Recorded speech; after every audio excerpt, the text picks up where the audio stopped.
Jai Prabhuji. Hello and welcome to the Retroprogressive Yoga Institute. My name is Radha Devi and I am a monastic disciple of Prabhuji. We are towards the end of our course and we are exploring the book Kundalini Yoga, The Power is in You. This is going to be our final meeting about the Sahasrara.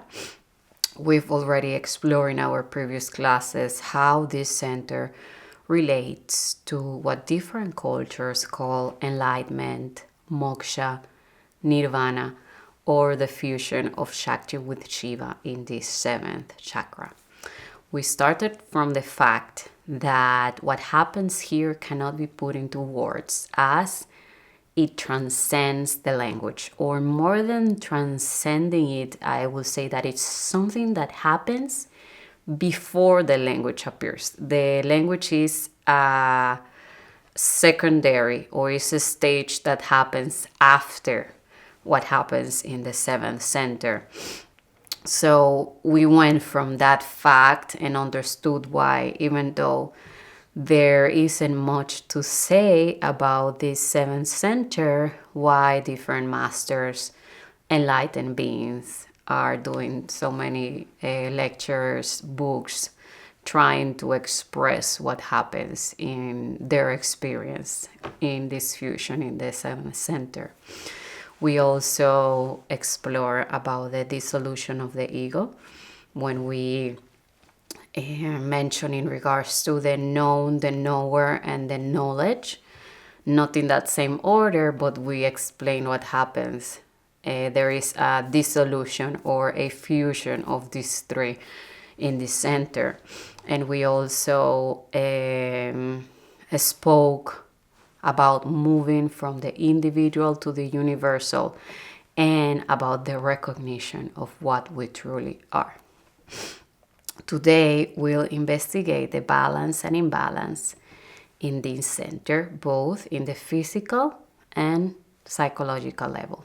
Individuals with blockage in this center may experience a spiritual crisis. Remember that when this chakra is open, there is an increased interest in spirituality. But if it's closed or blocked, we lose that sense of connection with the universe. We wonder about the meaning of life, and we don't understand the purpose of living. There is basically a lack of focus or that impulse of a higher force that is guiding us. So for me, it's important to further clarify my words, because when we have this question related to who am I, that we discussed in the previous classes on regards to self-inquiry or Atma Vichara, this one arises from curiosity, from openness to know and to discover what we really are. It's in a spirit of adventure, even scientific, or a spirit of experimenting. But the situation that we are discussing in this blockage is coming more from a closed attitude where the disconnection doesn't allow us to see beyond. We lack a perspective of greatness of the universe, of God, and we don't accept different opinions. Even our knowledge may lack context. So to explain even further, in one way, in one direction, we have the existential or spiritual crisis that is not allowing us to understand what is the purpose of our life, and it can lead us even to depression. We lack the meaning or purpose of life.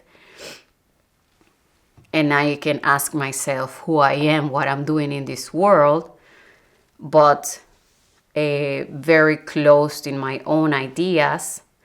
And in the other direction, there is an openness, and the same questions are leading us to discover what we really are. And later on, we're going to continue discovering more about this spiritual crisis. When we go deeper into physically how is a blockage, it's going to be very similar to the symptoms in the Ajna chakra, since both are centers that are located in the head. In the case of the Sahasrara, they are more located in the upper part around the crown here, and are going to be related to higher cognitive abilities such as learning problems. You can suffer from amnesia or even loss of consciousness or entering in a state of coma.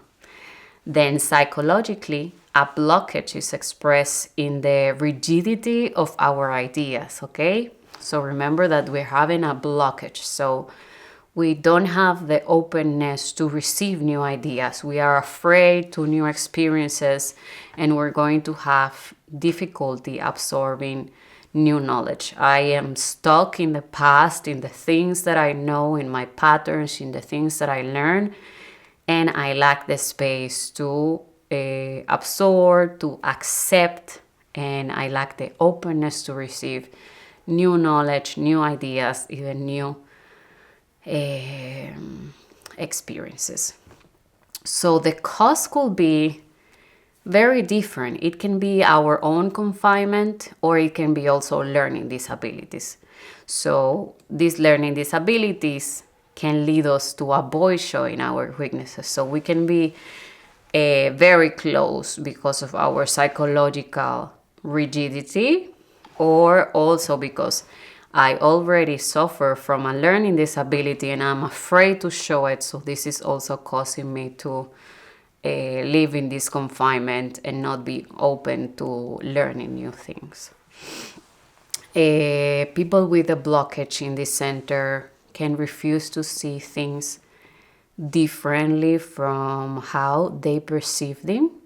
And if we put an example of a religious person that can be extremely close in their beliefs, even to the point of being considered fanatic for not having an openness to accept other ideas of God and other religions. If, for example, I practice Taoism, then I deny Buddhism, I deny Hinduism and their goddesses, I denied the Catholic Church and the story of Jesus, the Bible, their scriptures, and I am so focused in my religion that I defend it.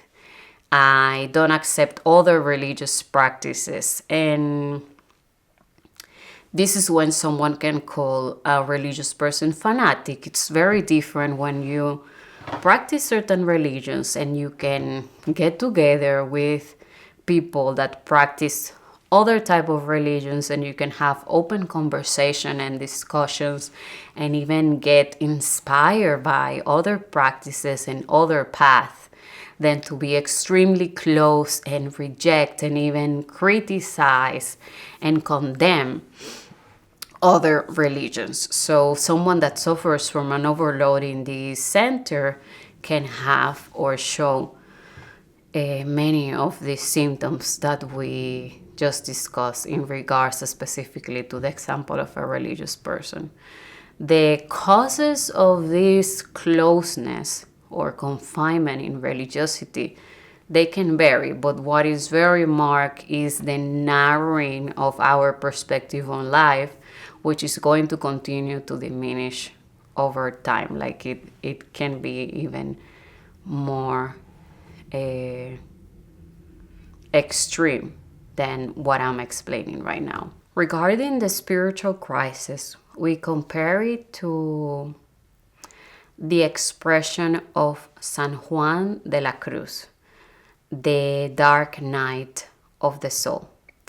In this phase, we experience not only a spiritual crisis, but also an existential one, where we ask different questions as who we are, what life is, why we are here. And it's called dark because it comes loaded with a lot of suffering. There is pain, there is confusion, we are disoriented. And the person that goes through the dark night of the soul, that it's coming from this poem from San Juan de la Cruz and the books, and it's been commented, then the person feel lost, bewildered. It's losing the sense of their existence. And all this causes us a lot of pain, a lot of suffering. However, many affirm that this dark night, which can last a considerable amount of time, a considerable period, not just literally one night, many say that it's essential in order for us to reach a connection with the divine. Many say that different cultures and different religions even say that the fusion that we've described in the coronal chakra, in the crown chakra to occur, it's necessary to go through the dark night of the soul. And why is this? Because from this crisis, questions can arise that otherwise wouldn't exist, thus driving the true search for who we are. Although it can generate much pain, without this crisis, we might never question the true meaning of life. If we face it in the right direction, it can generate this self-knowledge and undertake this search that, as a result, can lead us to connection with the divine and the discovery of what we really are. And I make a parenthesis because I'm using the word result here. Remember that there is no practice, method, or anything that we can do in order to reach the divine, but it can lead us to the search. It can lead us to the path to try to discover it. And again, I want to delve even more in this dark night of the soul, because it happens many times that when our life is perfect, everything is going well, we many times stop asking these deeper questions that can only arise when we have a very impactful situation. Someone, God forbid, someone close from us dies, or we have a certain health situation, or something even smaller, something related to our profession, to our school. There are very specific situations that we can consider very painful, but these are the ones that are actually leading us to ask these existential questions. So this is the difference that we wanted to mark at the beginning in regards to the closeness of the blockage, or this openness that we're speaking now of this dark night of the soul. If we actually know how to take these adversities, then we can enrich ourselves and develop ourselves and get to know, or get to go to that search where we ask, who am I? This so beautiful question of the Atma Vichara of Ramana Maharishi, of the self-inquiry. Or it can lead us to that depression that I mentioned earlier. But something that I feel very much in the path of the retroprogressive yoga is that it's lacking condemnation, and that it takes advantage of every opportunity, or uses properly every opportunity. There is something in the preface of the book that says not to be afraid of committing mistakes, but to learn from them, to use them as a lesson, and to grow from them. So this is something that characterizes very much this involutive process, this retroprogressive process, and I feel it very much in what we are expressing here about the dark night of the soul, that if we take it in the right direction, in the proper direction, there is so much growth and so much that we can achieve from it. So in contrast to this blockage, we have an overloaded crown center, where more importance is given to the spiritual world than to the practical one. Often these are monks or nuns who withdraw to a monastery, or saints who isolate themselves in caves in the Himalayas to focus on their spiritual development. However, even they have to perform what we could call domestic tasks, such as washing the dishes, making their bed, or keeping the place where they live clean, etc., etc., etc. We need some connection with the practical. And let's remember that the Kundalini yoga is a path of balance, as we've always concluded with all the chakras that we've learned in the past, and it is not different with the seventh. These individuals can also be extremely intellectual, focusing in the accumulation of knowledge, but they don't actually apply it to their lives. So going backwards to the example of the nuns or the monks, I am not saying that every monk and nun suffers from a overloaded chakra, but it can be the case. And we are just bringing it as an example to put how this extreme interest towards the divine, towards spirituality, can lead these people to become even a nun or a monk. But not every monk and nun suffers from an overloaded seventh center. And we wanted to also express the fact that it's more difficult for someone that doesn't belong to a monastery. Like, imagine a typical, a normal father or mother that has very extreme interest in spirituality because is suffering from an overloaded seventh center, then it's going to be extremely difficult to keep living as she or he needs to, because the attention will be too much focused in spiritual subjects and not in their actual life, in the practical things that the person needs to say. Remember that we're speaking about an unbalance, disbalance, and it's an extreme. So we always want to keep this connection with reality, with the world, and do the things that, the practical things that we need to do, and keep a healthy relationship with everybody around us and all the things that we need to do. We're not speaking about a disconnection and now I cannot even function in the world. On the contrary, someone with a balance in the center, we're going to see later, it develops its potential in all the aspects and for sure can function properly in the world. Then we have what we spoke in regards to this accumulation of knowledge.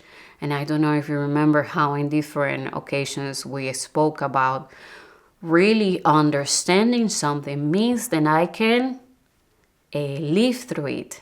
You see it by example in my behavior. I apply it to my life. But the one we're speaking here, it's basically just an accumulation. It doesn't become wisdom, as we saw this difference between knowledge and wisdom, but it's something that stays in the intellectual level and I don't make it practical and I don't apply it to my life. When we delve in the physical, then there may be headaches, there can be migraines due to the excess of energy. They may also experience difficulties in falling asleep and even have insomnia due to the same excess of energy. People with an overloaded Sahasrara chakra may suffer from lack of hygiene since they are so disconnected from their physical aspect. They are so focused in the spiritual one or the intellectual one, then they neglect the physical one and can lack hygiene. They can also suffer from dizziness or sensitivity to light or sounds. This is to mention a few symptoms.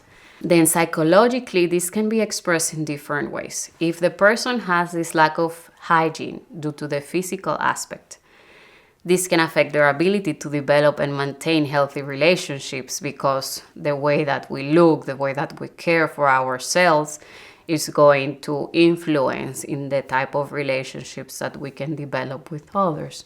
Furthermore, as we mentioned earlier, these individuals are very focused on their world, whether in the intellectual or spiritual branch, leading them to have also many out-of-body experiences. I'm so focused in this internal world that this can lead to many out-of-body experiences.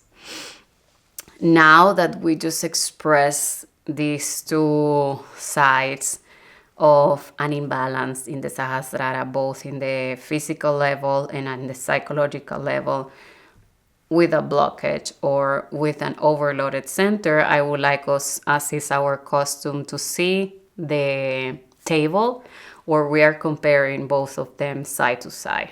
In the physical level, a blockage can look like having headaches and migraines, amnesia, loss of consciousness, and learning disabilities, while in the overloaded, we also have headaches and migraines, but these are more because of an excess of energy. There is difficulty falling asleep and insomnia, lack of hygiene, and dizziness or sensitivity to light or sounds. Then in the psychological level, in the blockage, there are rigidity in ideas, difficulty absorbing new knowledge, avoidance of new experiences, and a narrow life perspective. But in the overloaded, there is an excessive focus on the spiritual world. There is a lack of connection with the practical, and there can be out-of-body experiences.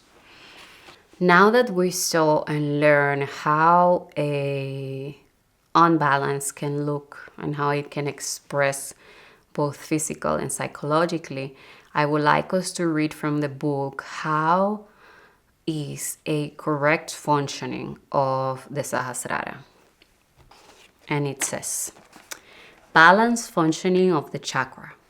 When this center is functioning in a balanced way, human beings experience the most elevated level of development in all aspects, plenitude, and a pure and fresh mind. Interest in religion and spiritual topics, as well as an attraction to divine consciousness or the call of God, are closely associated with balance in this center. Okay, so first I want to refer to the first sentence when it says, human beings experience the most elevated level of development in all aspects. In the first few classes that we had, we spoke about how we are made, or how human beings have different dimensions, and there we explained about the 5 koshas. We spoke about the 3 bodies, the physical, the astral, and the intellectual. We spoke many times, we can refer about 4 spheres in the human being: the physical, the psychological, the emotional. We can even speak about a mental and a spiritual, or you can combine the emotional and mental, and this can be just psychological. But we often refer to these different spheres of the human being, like it's not only one thing, but it's compromises. It's made up of these different spheres. So here it says that experience the most elevated level of development in all those aspects. This potential was reached, and it reminds me to the epilogue of the book where we share it a little bit in the beginning, where we spoke how from a seed we become this lotus in the garden of the divine. So it's speaking about a process of development. And something very important that we need to note in regards to what happens in the Sahasrara, that this is also called the awakening. So it's marking the beginning of another stage. It's not that everything finalizes here, we become a tree and that's it, but as the yantra or that we use in order to symbolize this center, which is, or the name also, the meaning of the name, which is the lotus of 1,000 petals. It's only to symbolize the eternal development. And this is a word that defines what happens in this center. It's eternal, it's infinite what happens when the fusion with Shakti and Shiva happens in this seventh center. And then it's explaining something that we saw also in the imbalance, that there is an interest in religion and spiritual topics, as well as an attraction to divine consciousness or the call of God.